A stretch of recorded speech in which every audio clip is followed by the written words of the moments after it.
Alright, alright, alright.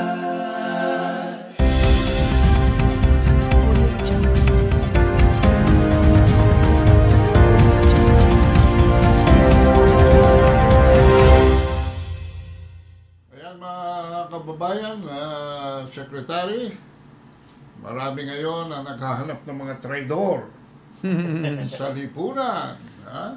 At ang unang nambabato ay ang gobyerno sa mga panahong ito. Pero meron tayong ibang anggulo ngayong hapon na ito. At tayo babalik sa kasaysayan para malaman natin ang punot dulo kung sino talaga ang mga traidor sa bayan. Well, unang-una, ito po ay napabalita na tungkol dyan sa paghahakot ng mga kayamanan or natural resources tulad ng lupa na ng isang kampanya or isang grupo, at ito ay binibenta sa China or sa Chinese government, no? Hindi natin masusi ng mabuti dito sa news report kung saan ba dinala ito at sino itong mga involved. Pakinggan natin yung news several years ago which has relevance today since this involves China. Ito po, pakinggan natin itong news report. 7 years ago. Iniimbestigahan na ng Department of Environment and Natural Resources o DENR ang umanay paghahakot ng lupa ng China sa Zambales na itinatambak sa Scarborough Shoal. Ito ang balita ni Ray Pelayo. 2 bundok at kalahati Zambales pinagbili sa China. At sa lupang ito, dinala sa lapit na Scarborough, nakabuo sila ng 3,500 hectares doon sa tabi ng Scarborough. Agad na ipinahinto ng bagong luklok na Zambales Governor na si Amor Diloso ang umano'y paghahakot ng China ng lupa sa bundok ng Santa Cruz, Zambales na ginagawang panambak sa inaangking lugar sa West Philippine Sea. Ayon sa gobernador, nakakaalarma na rin ang itinatayong military base ng China sa Scarborough. Airport na nga sila doon sa tabi ng Scarborough. Ang Scarborough Shoal ang lugar na pangisdaan ng mga Pilipino na kasing laki ng 3 bayan sa Zambales. Binili na ni Diloso ang mga mangisda na huwag munang lumapit sa lugar dahil gwardyado umano ito ng 5 barko ng China. Mayroong mga nagtraidor kasi hindi naman pwedeng maghakot lang ang China sa lupa natin dyan sa Zambales kung walang kasabwat. At ito ang report dito sa magiting na sundalo at general natin na naibsan ang komunista dito sa LTF-LCAP, ang ating butihing general, General Parlade. Mayroon siyang siniri-report nung panahon pa tungkol dito sa paghakot ng lupa. Ito, pakinggan natin at tingnan natin kung anong sinasabi ni General Parlade. Nung nagbubuhos ng dolomite doon sa West Philippine Sea, panahon ni Pinoy yun, panahon ni Pinoy. Pinakita ko yung mga pictures. Dito yan nagsimula. Yan, kita niyo yung picture na yan.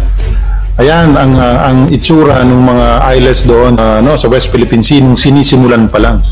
Nasaan kayo? 2013, 2014. Nasaan itong mga kritiko na ito? Hindi sila nagko-comment dyan. Hanggang nabuo na yung mga isla na yon, 4 niyan, tapos naging military bases na mga incheck. 2016 nung nakumpleto, at yun nagkaroon ng arbitral ruling.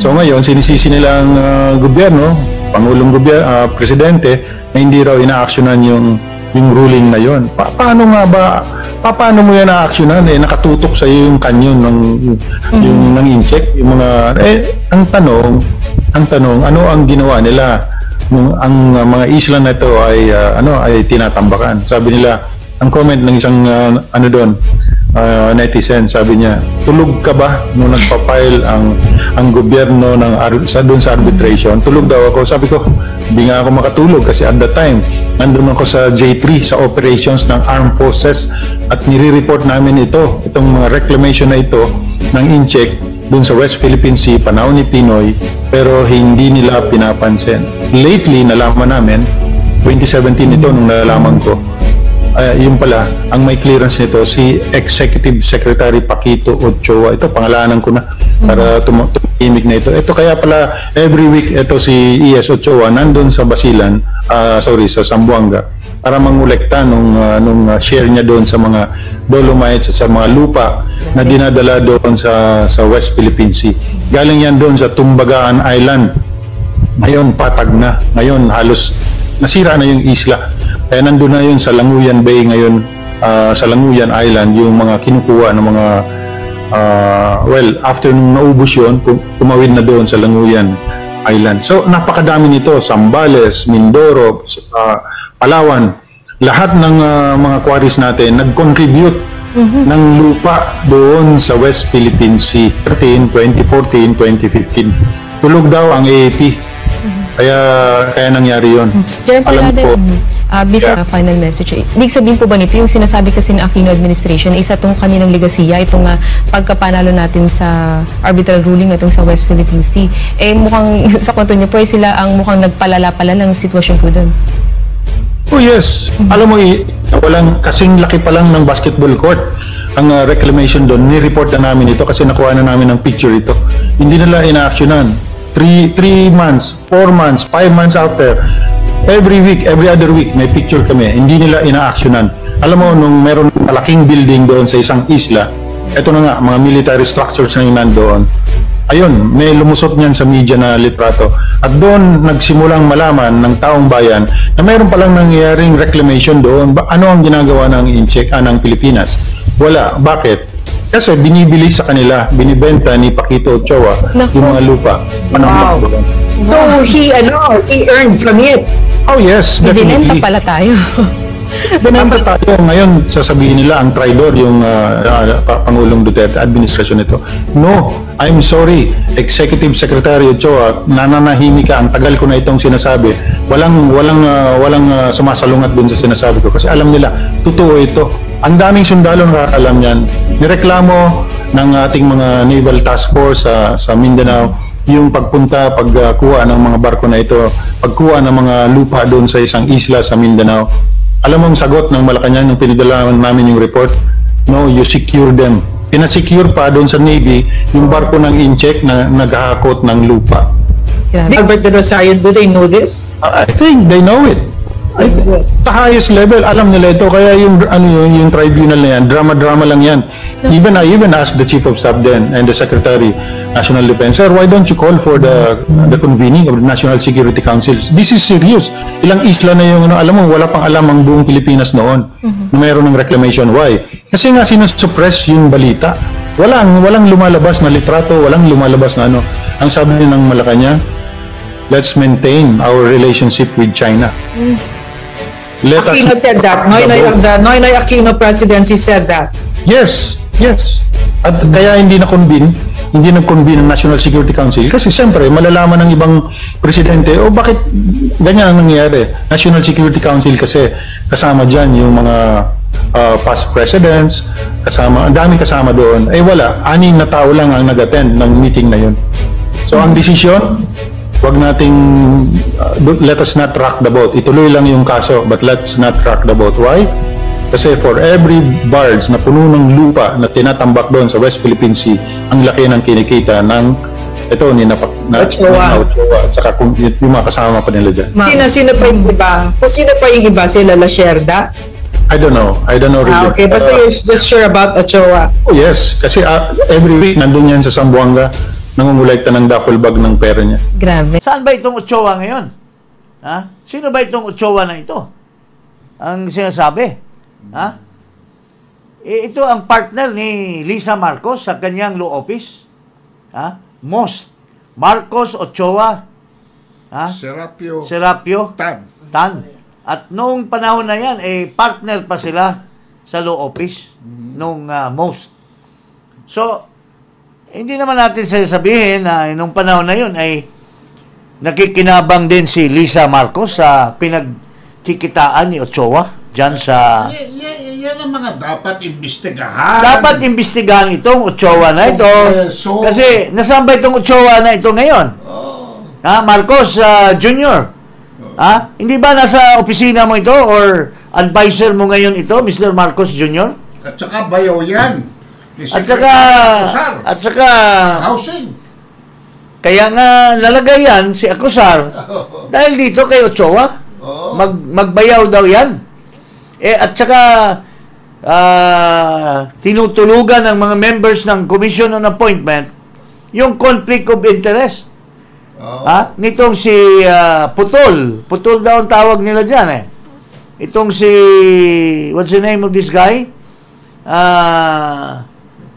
Yung secretary ngayon ng Human Settlements? Si Acosar. Acosar. We are not making Acosar here, We are just we are not accusing. We are not accusaring here. We are just saying that itong Acosar ay brother-in-law ni Ochoa. At si Ochoa, partner ni Lisa Marcos. At Ochoa ay nabalitaan natin na advisor ngayon sa kasalukuyang administrasyon. At may mga nagsasabi na siya ang nagtulak kay Acosar na magiging Secretary of the Housing and Settlement. And that is a conflict of interest dahil ito ang isa sa pinakamalaking kontraktor ng housing. So, what will prevent him from pushing his company to get the transactions of the housing authority for his company to gain more money from the government? Ang dami kasi naghahanap ngayon ng mga traidor from within daw. From within. Yes. Anong tawag mo riyan? At saka ito rin yung na-chismis na yun ang naghinto. May in-expose na papeles si Ginang Marlica at ito ay kinonfirm ni President Duterte na itong PIDEA ay nagkaroon ng aksyon na i-raid yung isang request for operations. Isang aksyon na i-raid yung isang suspected venue, a condominium in Rockwell. Na yun daw ay ito yung venue ng mga nagko-cocaine. Ang isa sa naglalagay ng pangalan ay itong si Maricel Soriano, di umano, at itong Bongbong Marcos. At sabi nitong operative ng PIDEA, hindi daw nila na ituloy ang pag-raid dahil mayroong isang cabinet secretary na pumigil. And di umano, it turns out to be this guy by the name of Ochoa. Yun ang sabi sa vlog ni Maharlika, mga kababayan. Alright.